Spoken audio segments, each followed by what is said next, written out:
శుక్లాంబరధరం విష్ణుం శశివర్ణం చతుర్భుజం ప్రసన్నవదనం ధ్యాయేత్ సర్వవిఘ్నోపశాంతయే. పరశురాముని తపస్సు. వశిష్ఠుడు ఇట్లా చెప్పాను: మహర్షులైన భృగువు, అత్రి, క్రతువు, జాబాలి, వామదేవుడు, మృకండు అందరూ తపస్సు చే నిర్ధూత కల్మషులు, పాపరహితులు. వారు జ్ఞానంచే, కర్మచే, వాక్కులచే వృద్ధులు. వారి వ్రతాలన్నీ అందరిచే ప్రశంసించబడ్డాయి. రాముడు ఏకాగ్ర మనసుతో రహస్యంగా, ఏకాంతంగా, నిరంతర నియత వ్రతాలతో తపము ఆచరించుచుండనని వినిరి.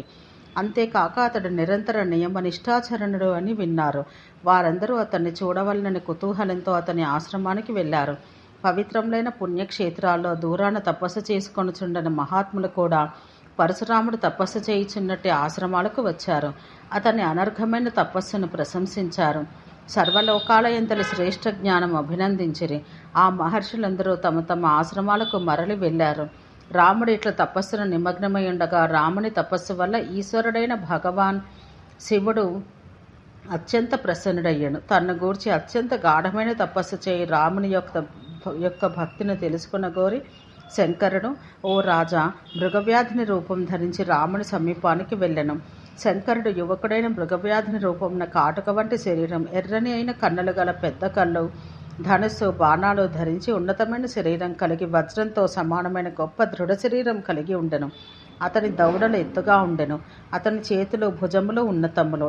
అతని మీసములు, జుట్టు పింగళ వర్ణమున ఉండెను. అతడు పచ్చి మాంసపు బస యొక్క వాసన కలిగి ఉండెను. సర్వప్రాణి హింసకుని రూపమున అతడు ఉండెను. అతని శరీరం అంతా ముండ్ల తీగలు తగులుకొని చీరుకొని గాయములు పడి ఉండెను. అతడు రక్తం కారు ఒక మాంసపు ముక్కను మాటిమాటికి నములుచుండెను. అతడి మెడ రెండు వైపులా వేలాడుతున్న మాంసఖండముల భారంచే కొంచెం వంగెను. నడుచుకొని పోవచ్చు అతడు తన గమన వేగమున ఊరువులతో గట్టిగా వృక్ష సంతతిని రాచుకొనుచు పోవచ్చు. కళ్ళతో నడిచి వచ్చేట పర్వతం వలె అతడు ఆ ప్రదేశానికి వచ్చెను. పుష్పించిన వృక్షాలతో కూడి ఉన్న ఆ సరస్సు యొక్క తీరమును అతడు చేరెను. తాను మోసుకొని వచ్చే మాంసభారాన్ని ఒక చెట్టు మొదట దింపెను. అక్కడ ఆ చెట్టు నీడను కొద్దిసేపు నిలుచుండెను. భృగునందనుడైన రాముడు సరోవర తీరాన నిలుచుండెను అతన్ని చూచెను.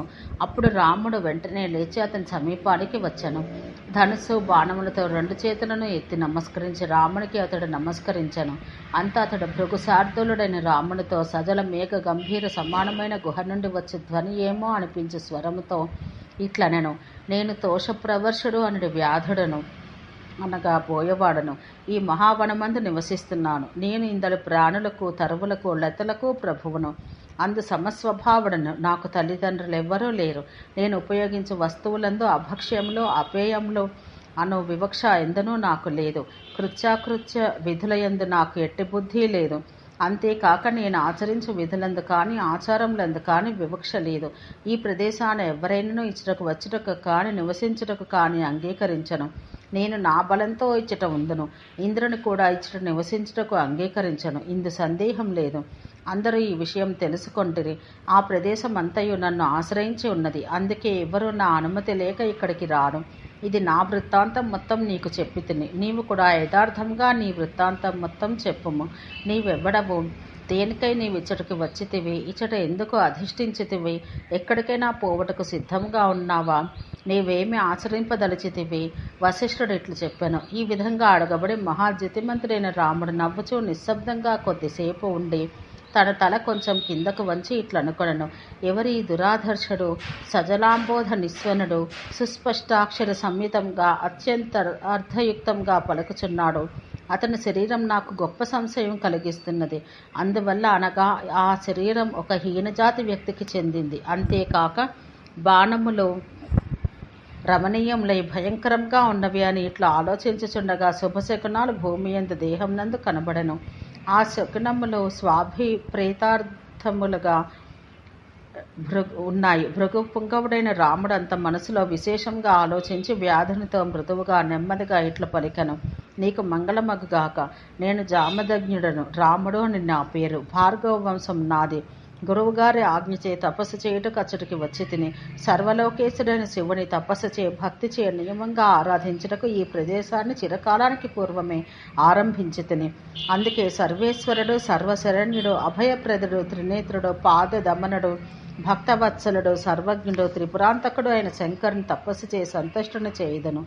ఈ సరస్సు తీరంన నియమంగా ఉంటుంది. భక్తులను కరుణించడం భగవంతుడైన శంకరుని తపస్సు చేసి సంతుష్టుని చేయుదును. ఇది నా దృఢ నిశ్చయం.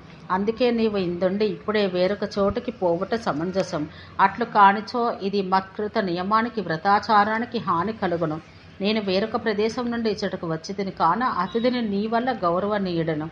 నేను ఒక తపస్విని మునిని, నీ నివాసానికి వచ్చి ఉంటిని. నీ సన్నిధానమున నేను ఉండుట కేవలం పాపమునకే అగును. నీవును నా సమీపంలో నివసించుట నీకును అసుఖోదర్కమగును. అందుకే ఈ నా ఆశ్రమ ప్రాంతాన తిరుగుట వదిలి ఇహపరలోకద్వయమున సుఖవంతుడవు కమ్ము అనను. వశిష్ఠుడు ఇట్లనెను. అతడి రాముని వాక్కులు వినను. రోషంతో కళ్ళు ఎరుపెక్కెను. ఎర్రబడ్డ కళ్ళతో వ్యాధుడు మరలా ఇట్లు సమాధానమిచ్చాను. బ్రహ్మన్, కృతజ్ఞుని వలె ఇదేమి? నీవు నా సమీపాన నా వసతిని అసహ్యించుకొనుచున్నావు. నేను నీకేమైనా అపకారం చేశానా? అంతేకాక ఎక్కడైనా ఈ ప్రపంచంలో ఎవ్వనికైనా అపకృతిని ఆచరించి తిన్నా? ఇంద్రియ నిగ్రహం కలిగిన దోషమాచరించని వాణ్ణి ఎవ్వడు అసహించుకొనను, ఎవ్వడు అవమానించును? ఓ విప్రపొంగవ, నా సన్నిధి నీకు పరిహర్తవ్యమైతే నా దర్శనం, నా సహవాసం, నాతో మాటలు వీటిని దూరంగా ఇప్పుడే ఆశ్రమం నుంచి దూరంగా వెళ్ళవలసిన వాడవు. నాకు ఆకలి అవుతున్నది. నా ఆశ్రమమైన ఈ వనమును వీడు ఎక్కడికి వెళ్ళేదను? నేను నా అధివాసంను త్యజించి నీచే ప్రేరేపించబడి ఎట్లు వెడలిపోవదను? నేను ఈ ప్రదేశం నుండి దూరముగా వెళ్ళను. నీవు వేరొక ప్రదేశానికి వెళ్ళము, లేదా ఇక్కడనే ఉండము. నన్ను ఈ ప్రదేశం నుంచి బయటకు పంపుటకు ఇప్పుడు సాధ్యం కాదు. వశిష్ఠుడు ఇట్లనెను. ఓ రాజా, భృగుద్వహుడైన రాముడు ఆ వ్యాధిని మాటలు వినెను. కొద్దిగా కోపంతో కూడిన మాటలతో రాముడు ఇట్లనెను. వ్యాధజాతి మిక్కలి క్రూరమైనది, సర్వ జంతువులకు భయం కలిగించును, దుష్టకర్మలతో ప్రతిరోజు కూడి ఉండును, సర్వప్రాణులచే ధిక్కృతమైనది, అసహించుకొనబడినది. నీవు ఆ జాతికి చెందిన వాడివి, పాపివి, సర్వప్రాణి హింసకుడవు. ఓ దుర్మతి, మంచి జనులచే నీవు అన్ని విధంలా పరిత్యజితుడవి. అందుకే నీవు విహీన జాతికి చెందిన వాడవు అని తెలుసుకొనము. వెంటనే నీవు ఇచ్చటి నుండి వేరొక ప్రదేశానికి వెడలిపోమ్ము. నీవు ఈ విషయాన ఆలోచించదగినది లేదు. నీవు నీ శరీర త్రాణపరుడవు. నీవు శరీరాన్ని రక్షింపదలుచుకొంటివి. అందుకే ముండ్లు మొదలగు వాని వద్దకు నీవు వెళ్ళవు. ఆ ముండ్ల బాధ భరించలేని వాడవు. అట్లే ప్రాణము అన్నవారికి ప్రియము అని గ్రహించము. కొట్టబడిన ప్రతి వ్యక్తి నీ వలనే బాధను పొందము, వేరు విధము కాదు. అహింస సర్వభూతములకు ధర్మము అన్నది సనాతన ధర్మం. నీవు ఈ ధర్మానికి విరుద్ధంగా ఆచరించువాడు ఒకటి వలన సజ్జనులు నిన్ను గర్హింతురు. ఆత్మ ప్రాణ రక్షణార్థం నీవు అశేష శరీరుల యొక్క ప్రాణములను నాశనం చేయుదువు. అట్టి వాడవైన నీవు ఎట్లు సజ్జనులచే గర్హింపబడకుండా ఉండగలవు? ఓ పురుషాధమా, శీఘ్రంగా నీ ఇచ్చటి నుండి పొమ్ము. నీ విషయంలో నేను ఆచరించు కృత్యం పట్ల ఎట్టి దోషము కానీ హాని కానీ కలగదు. నీ అంతటి నీవు ఇచ్చటి నుండి తొలగిపోనిచో నేను బలమును ఉపయోగించి ఇచ్చటి నుండి తొలగిపోవ బుద్ధిని నీకు స్పష్టంగా కలిగించేదను. ఒక్క క్షణార్థం కూడా ఓ పాపి, నీవిందుండుట నీకు శ్రేయస్సు కాదు. విరుద్ధాచరణుడు, ధర్మశత్రువు అయిన వాడు ఎట్లు శుభమును పొందును? వశిష్ఠుడు చెప్పెను. రాముని వచనం విని ప్రీతుడైనను వ్యాధ రూపమున ఉన్న ఈశ్వరుడు కోపగించుకున్న వాని వలె ఇట్లా మాట్లాడాను. ఈ ప్రయత్నం అంతటిని వట్టి వ్యర్థమైనదిగా తలుస్తున్నాను. మొదట నీవు ఎట్లు జ్ఞానివి? శంభుడు ఎక్కడా? ఓ మూఢా, నీవు వ్యర్థంగా తపస్సును ఎందుకు చేస్తావో? మిథ్యా వ్యాపారం కల నీ ఎడ శంకరుడు సంతోషించడు. ఇది ధ్రువం. శంభువు విరుద్ధ లోకాచరణుడు. ఓ దుర్మతి, నీవు కాక వేరే మనుషుడెవ్వడూ ఆ శంకరుని తుష్టి కొరకు ప్రయత్నించును. లేదా నేను ఇచ్చటి నుండి వెళ్ళుట యుక్తమే, సందేహం లేదు. పూజక విధిలో నీకునో శంభునకునో కలయిక ఎప్పుడు? నీవు పూజించువాని విధిని అనుసరించి నిన్ను పూజించిన తర్వాత ఏలా అనగా శంభువుకు నీకు సంగమం సమంజసమే, లేదా ఈశ్వరుడు నీచే పూజించబడుట యుక్తమే. అందువల్ల అనగా అతడు ప్రపంచం నందు అనురక్తుడు, భువనరతుడు. అతనికి నీవు సంపూజకుడు వగుటయు తగినదే. ఆ విషయం ఆలోచించవలసిన పని లేదు. లోకమునకు పితామహుడు పరమేష్టి బ్రహ్మయు అయిన వాని శిరస్సును ఛేదించి బ్రహ్మహత్యా పాపం పొందెను. ఓ ద్విజ, బహుశా బ్రహ్మహత్యా పాపం పొందిన శంభునిచే ఉపదేశించబడి ఉంటివి. కానిచో నీవు ఏ కారణాన ఇట్లు చేయుదువు? ఓ ముని, అతి స్వల్ప కాలంలో నీచే తపస్సిద్ధి సాధించబడింది. నీకు శంభునకు గల గుణ తాదాత్మ్యం చేతనే అనుకొందును.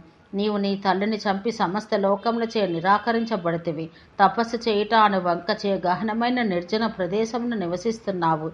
గురు స్త్రీ బ్రహ్మహత్యను చేయటం వలన కలిగిన పాపం యొక్క నాశనం కొరకు నీవు తపస్సు ఆచరిస్తున్నావు. సరే, ఈ తపస్సుచే ఆ పాతకం నశించదు. ఇతరములైన పాతకములకు ప్రాయశ్చిత్తములున్నా మాతృద్రోహానికి ఎక్కడా నిష్కృతి లేదు. ఓ రామ, లోకమందు ధర్మం అహింసా లక్షణం అయితే నీవు నీ తల్లిని ఎందుకు చంపావు? సర్వలోకాలచే గర్హితమైన ఘోరమగు మాతృవధను చేసి నీవు మరలా ధార్మికుడవైతివి. నీ ఇష్టం వచ్చినట్లు ఇతరులను నిందిస్తున్నావు.